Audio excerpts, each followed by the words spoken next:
also like to start by acknowledging the traditional owners and paying my respects to their elders past, present and future. I'd like to thank both Kim and Sue for the opportunity to be here tonight and for the Western Harbours Alliance for pulling together what is the first of hopefully a very exciting series of public forums about this fantastic new project. So I just want to give you a little bit of an overview of where we've got to so far, and as you may realise, this is a fairly new and exciting initiative from the new Labor government. So it was announced on the 12th of September, and I'm absolutely honoured to be named as the independent chair of what I think is probably one of the most exciting long-term planning exercises that this state has ever had, certainly in the last few decades. So for those of you that haven't been able to sort of be part of the conversation so far, we want to bring you up to speed. So just making sure the slides are working. The vision is quite broad, and we've talked a lot about Kwinana and the opportunities, but this is even broader than that. So Westport is about looking at the freight future of this state for the next 50 to 100 years, focusing on Fremantle, Kwinana, Bunbury, road, rail and intermodal terminals. So this is really the state's freight footprint for the next future generations. And it is very much a planning exercise.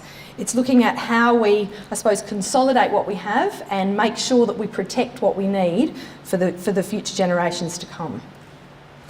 The objectives are numerous and they do cut right across, I suppose, the current freight footprint, but also the future opportunities. So it's about looking at what Perth and the metropolitan and growth of metropolitan region looks like over the next 50 to 100 years and supporting that for future generations. Looking at the land use and transport plans that are required to support the port operations, the land uses around it, the port users, community needs and the economic growth that supports those ports.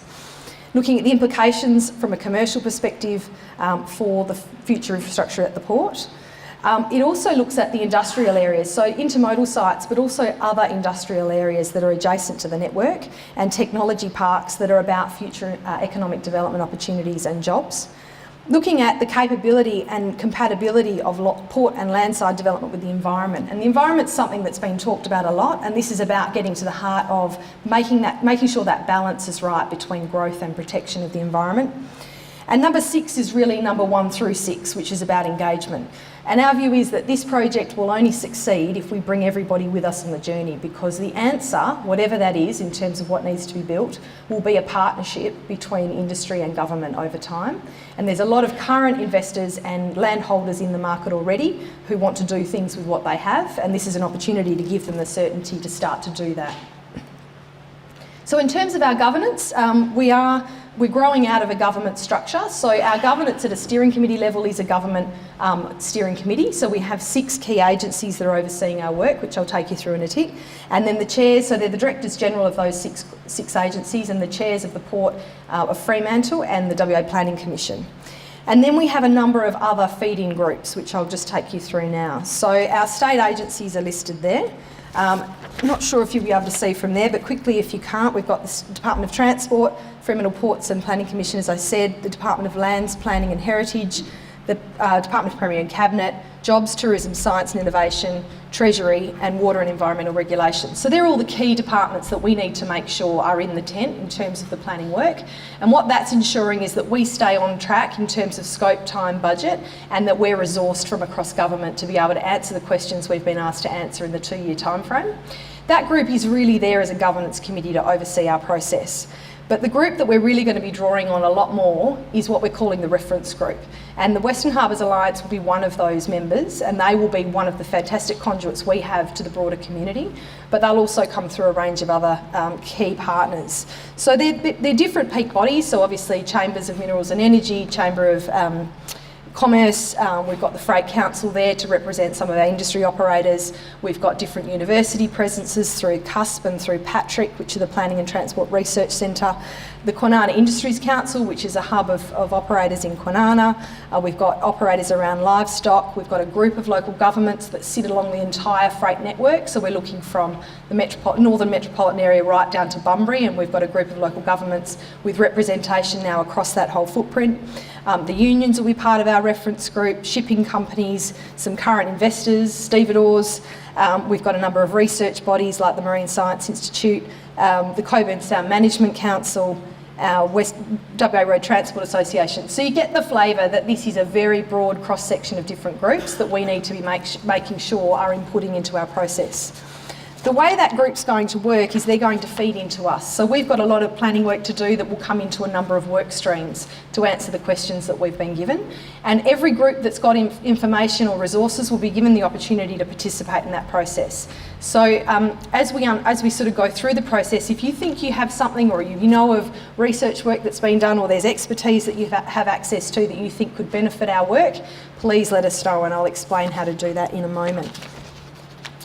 So in terms of our actual project work, we will be looking also across government, and we have access to pretty much anybody in government that we need that meets the task that we're there to deliver, and we'll be utilising that. And our steering committee will ensure that we can access those resources as we need to. In terms of the scope, I want to be really clear from the outset, our work is a planning exercise, so we don't get to business case stage. And for those of you who may be across Infrastructure Australia's process, we're covering stages 1 and 2, which is the problem identification and prioritisation stage, and then the options analysis and development phase. So we get to the point where we've analysed options and we're making a recommendation to government. That's a hold point at which the government can then make a decision on how it wants to take it forward, and the time frame we've been given is 2 years, so that everyone understands that that's where we'll get to as part of our deliberations. In terms of our deliverables, the way we've designed the process is a very externally facing exercise. So it'll be set around a series of questions that we'll be seeking to answer. So looking at the scale of the opportunity, looking at the likely locations that can serve that opportunity, and then looking at how we might stage and finance the delivery of that. What we're going to do is we're going to create a number of opportunities through the process for people to publicly contribute, as well as the reference group who will be involved on a much more day-to-day basis. There will be numerous chances for people to participate if they have the time and their interest. The first phase is we're calling preparing for a strategy, and what we're doing at the moment is preparing a discussion paper, because as many of you know, this is not a new conversation. In fact, I got handed a spreadsheet on the first day that totalled 10 pages of documents in terms of line items of titles of documents dating back to 1989. So we have a lot of work already done, and what I want to make sure is that we don't waste any of that. Having said that, we don't constrain ourselves with any of the wrong questions. So we're reviewing that at the moment. What we're doing is we're pulling together an overarching document that sets the scene on the opportunities that we're looking at, and then sets out how we're proposing to deal with it. And what we're going to do is put that out publicly and say, do you think we've missed anything? Is there an area that we haven't captured, or is there something in the governance that you think is problematic or that you'd like to be more involved in? So the intent with that is that in early December that will be finalised, and by mid-December that will be public, and then by the end of January we'll leave that open right through until the end of January for people to form any views, provide any comments, and then that's the point at which our project work streams will really get going, and then we'll start moving through a technical detailed phase. In February, we're looking at then sort of feeding back to people in a document we're calling What You've Told Us. So we're going to come back to you and say, this is what the feedback we got through the first discussion paper, and this is how we've amended our approach to reflect what you've said. Then from about February till August, September, and some of these numbers are a little bit rubbery because we haven't exactly worked out the detail of each phase yet in terms of how much we already know and what the gaps are. But we will then release a series of documents that talks about the evidence base that we've started to gather and the assumptions upon which we'll be basing our analysis. Again, that gives people the opportunity to pick up things we might have missed, but also to raise questions if they think there's anything additional. And then we're going to move into an assessment phase. So that will also provide people with the opportunity to look at the assumptions we've made, look at the criteria we're seeking to use to assess, and the weightings we're going to put on each criteria in terms of how we, I suppose, answer the question. And as you can appreciate, when you're looking at the scale of facilities we are and the depth of and complexity of the web in terms of hub and spoke, there will be quite a few variables as part of that conversation. We'll then go into a drafting phase in terms of our final technical reports, and we're required to give a final recommendation to government by September 19.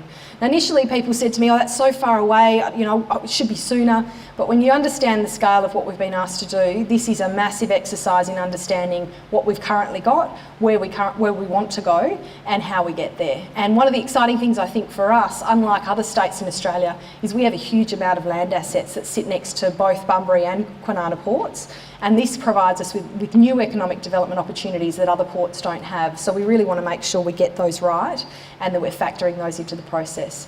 I think you'll appreciate that really the bulk of our work will get done through next year, and the Minister's really keen to keep that conversation open so that there is some certainty in the market about where we're headed. As you would appreciate though, life doesn't stop while we do this work, and in the interim there is a lot of work being done, wearing my Freight Council hat, with looking at the short-term impacts on our current port. So what we're trying to establish is where are the current bottlenecks and constraints, what can be done to improve network efficiency right now, and what is the throughput potential of the current facilities. So that's sort of ongoing work that we're seeking to do. As I said, this is an interactive process, so we're really keen to hear from people, to get you involved if you've got something to offer or you want to be more part of the process. At the moment, you can get updated through our website, and I'm sure Western Harbours Alliance will also be disseminating our information. We will be, at the moment, we're advertising for a project director to lead our technical team. That process is going to be quite quick in terms of appointment, so if you know anybody who understands long-term planning, who has an interest in freight and logistics, who might have a skill for this. The ad is actually online at the moment, and I'd really encourage you to get them to apply. We're really keen to get someone, particularly that's got some external skills from industry, would be great to lead our team. As I say, please keep your eyes open for our discussion paper, which we'll put out in early December, and I really encourage you to participate if you've got the time. And anything else that you come across in that time frame, we're here. My details are available. You can get to us through a whole range of channels. Please just be in touch. So again, thank you for the opportunity to be here. I'll be here for questions, and I'm really excited to work with you all to deliver what is a very, very exciting planning outcome for WA.